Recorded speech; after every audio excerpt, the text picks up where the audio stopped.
We are live. Welcome to my video. This is going to be my thoughts on The Gifted Season 2, Episode 2, and this episode is called unMoored. So, spoilers for everything X-Men leading up to and including this episode. Another episode I love. The episode is rated TV 14 or something like that. So will this video be? Let's dive right in.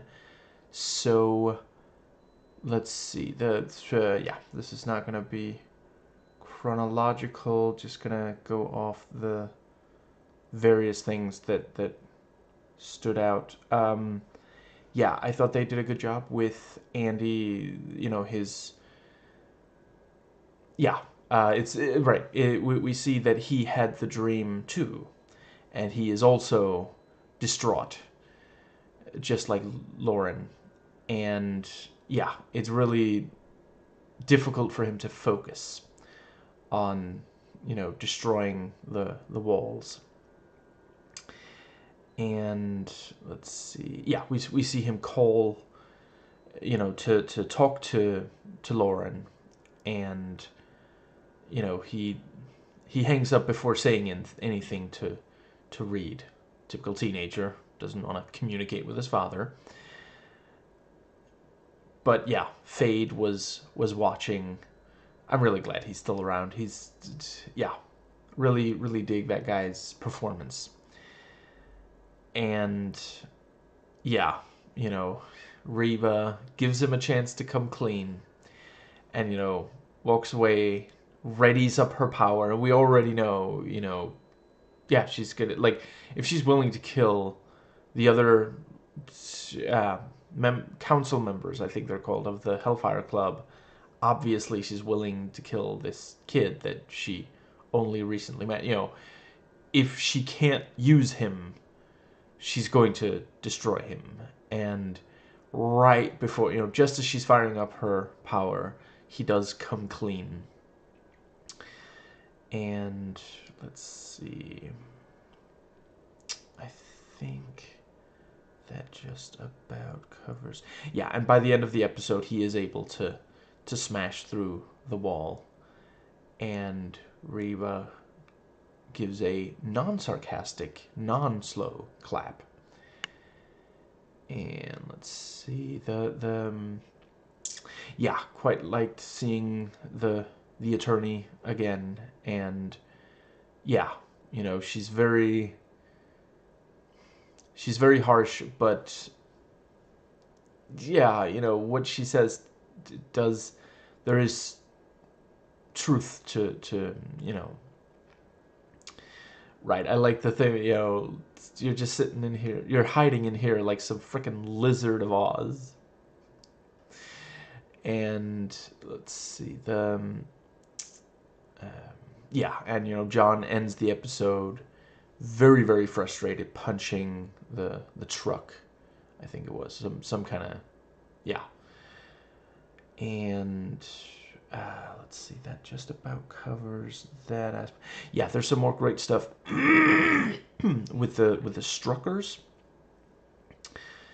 Let's see, the yeah, some very effective emotional confrontations, and we see Reed's powers manifest, as was, you know, yeah, built up to.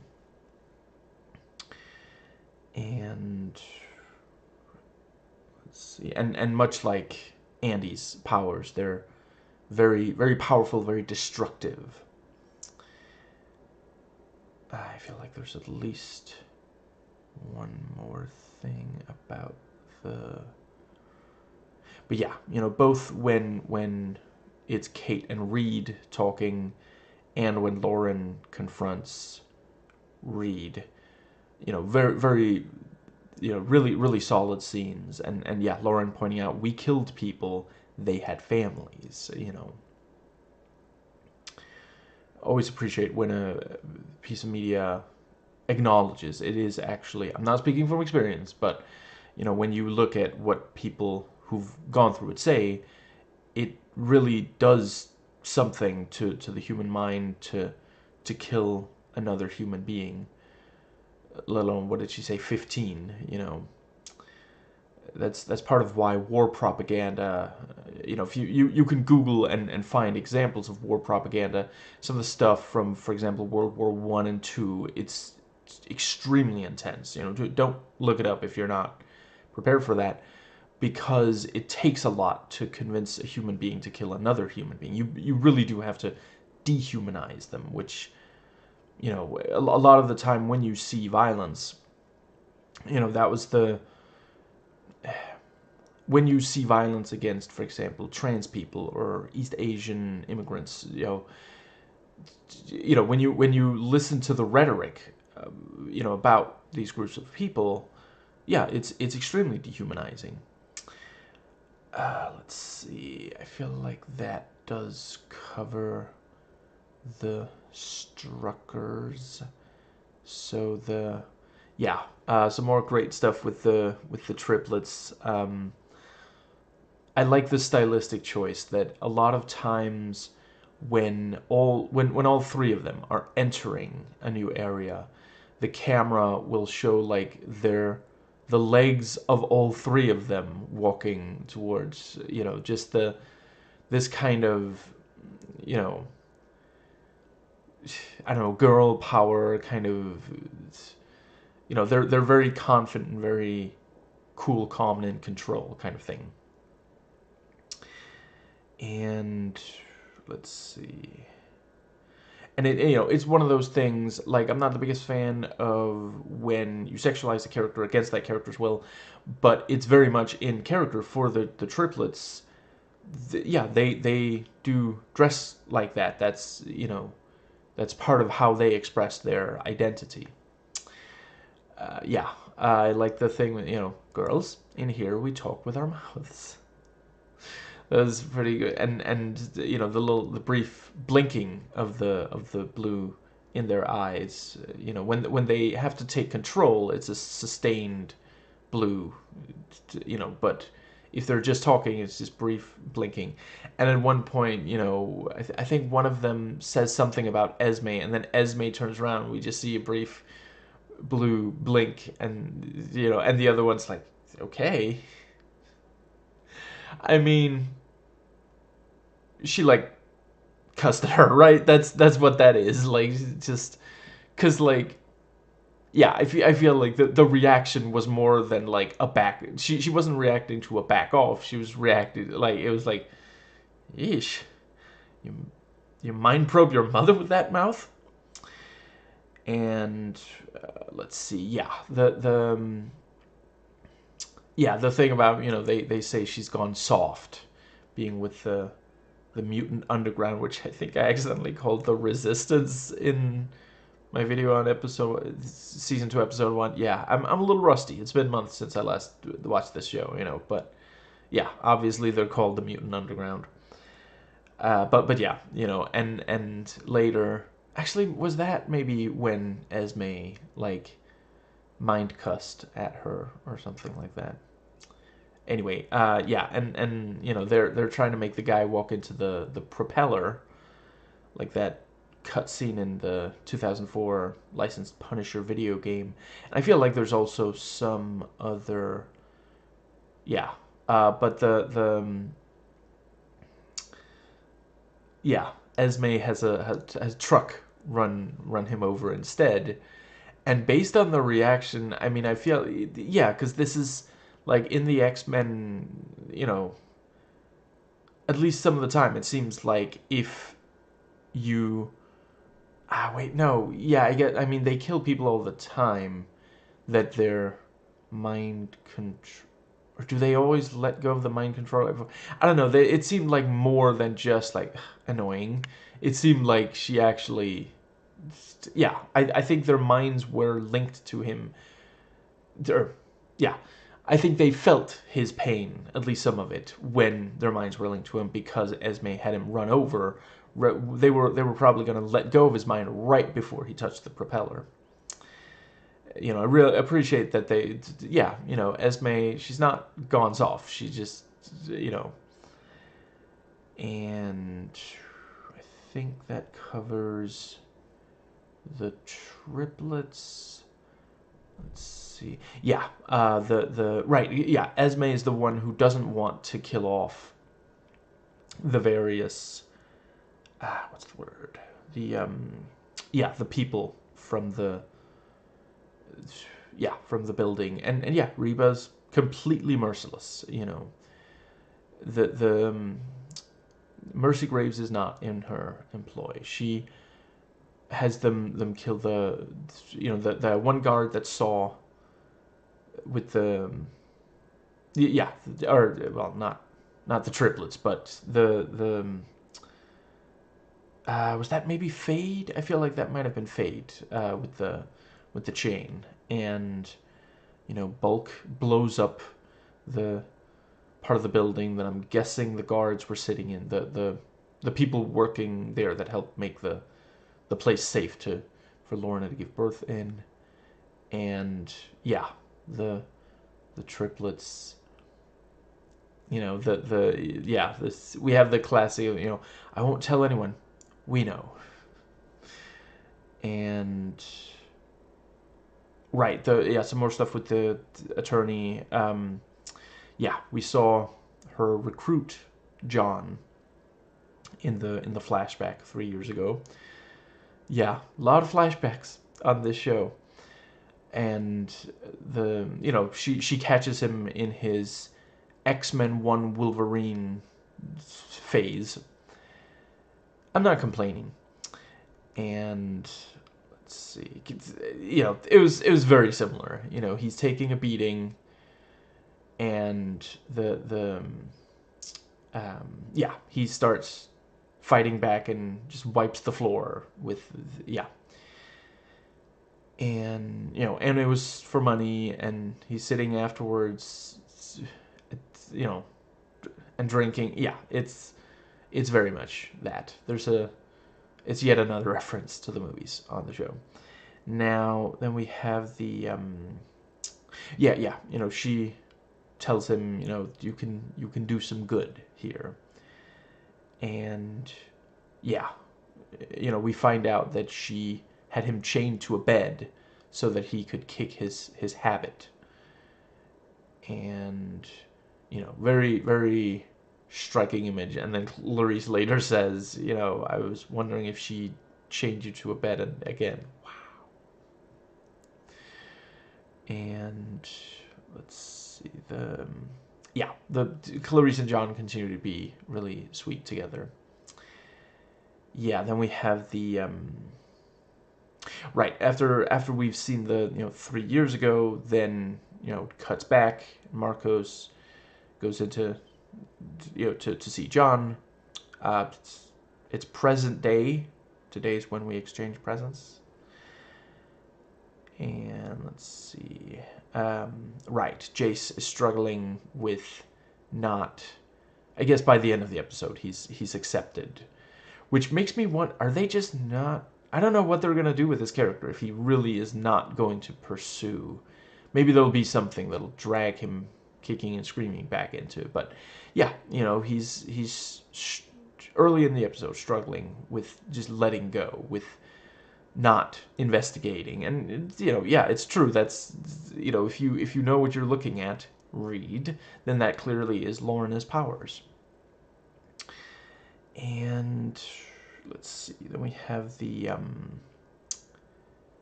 what was the other thing? The right, he goes to talk to one of his old buddies, at the bar, and the guy's like, 2 more drinks. Meanwhile, every single ancient Roman watching the episode is like, why did he ask for 5 more drinks? Who's the other 3 for?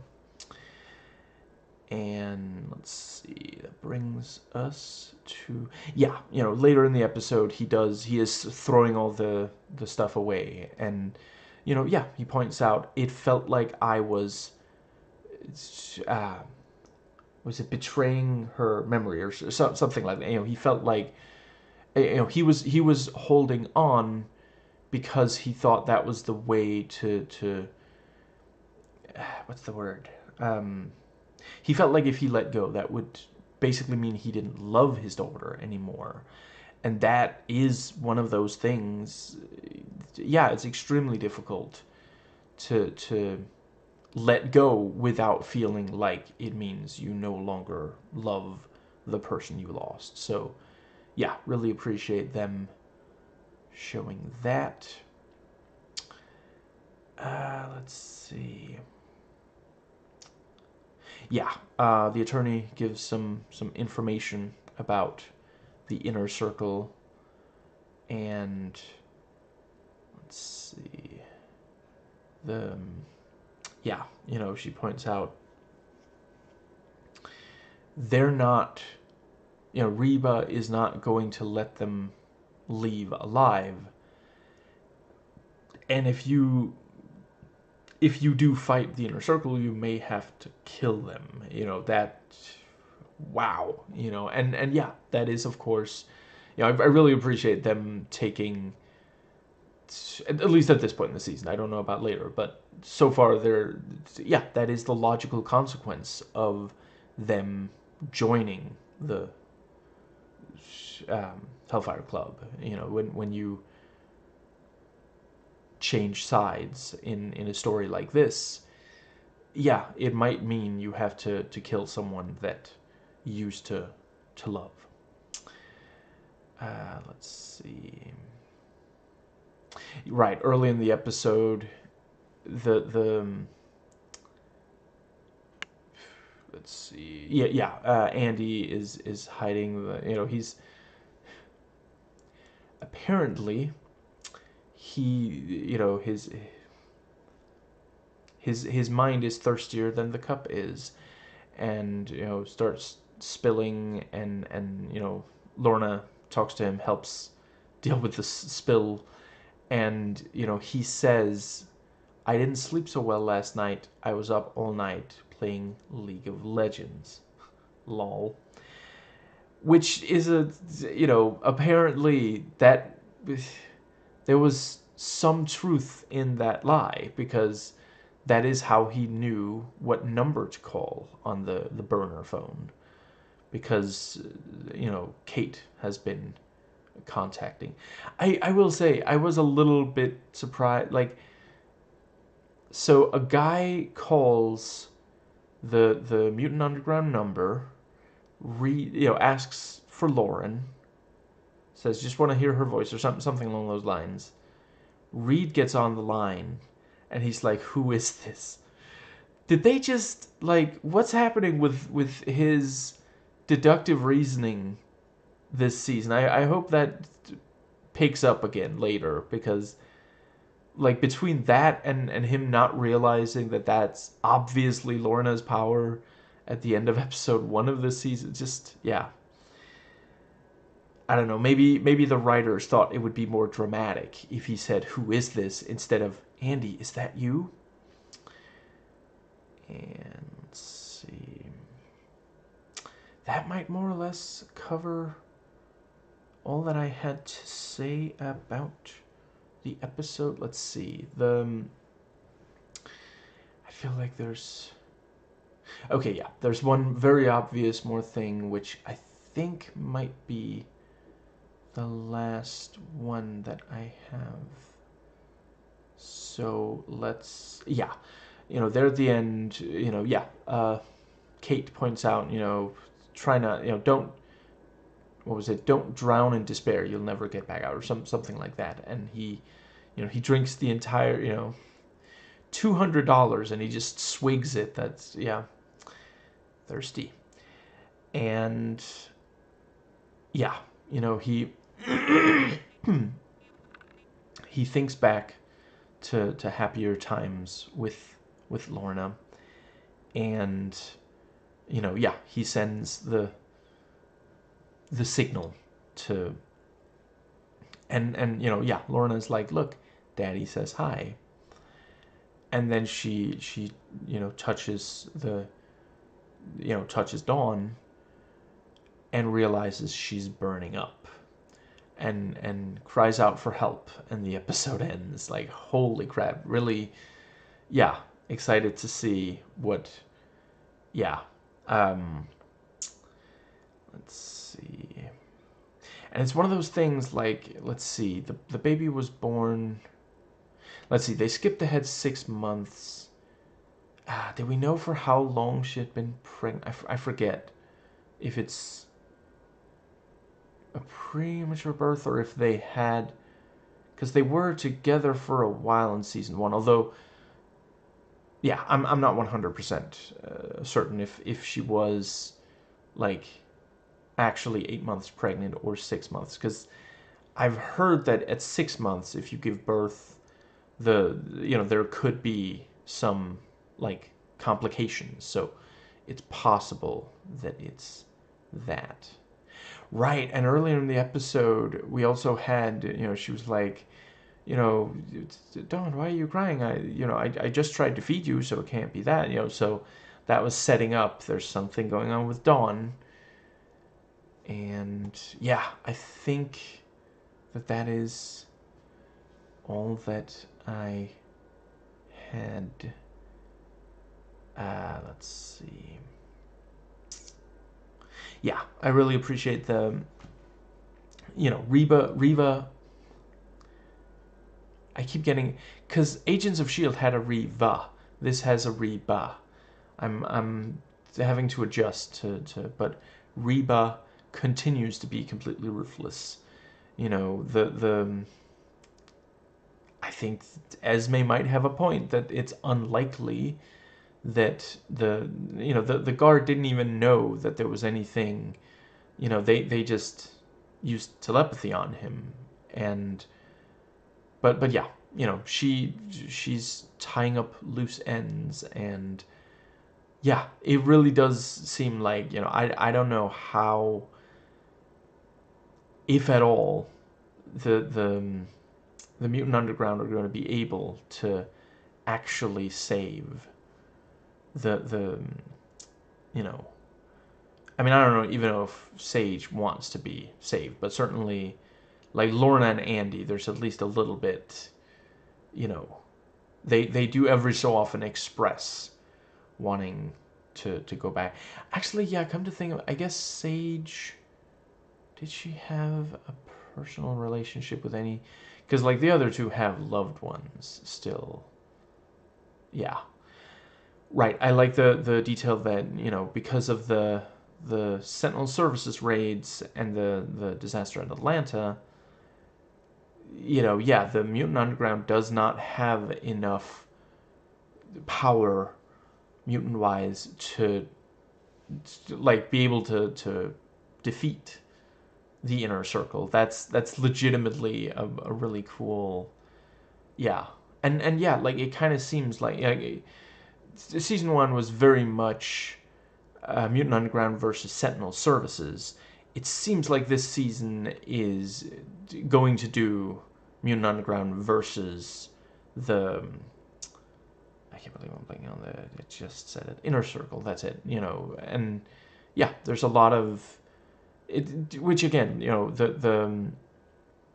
the original X-Men movie is X-Men versus Brotherhood. The second one is X-Men and some of the Brotherhood some of the time versus these, human, anti-mutant, So they kind of reversed the order compared to the first two X-Men movies. But yeah, I really appreciate doing that. It doesn't seem like Sentinel Services are going to play as much of a villain role this time around. And certainly I can imagine, like in season 1, a lot of what they accomplished was Jace's work. So if he's not working with them anymore, and it did kind of seem like he was the only one who thought of it being Lorna. The other guy wasn't like, dude, we're already working on that. No, he was just like, come on, man, you gotta let it go. So yeah, I could see that. Let's see. Yeah, that is everything for this one. So yeah, really glad to be watching the show again. Can try to do another episode very soon, and yeah, hope to catch you then.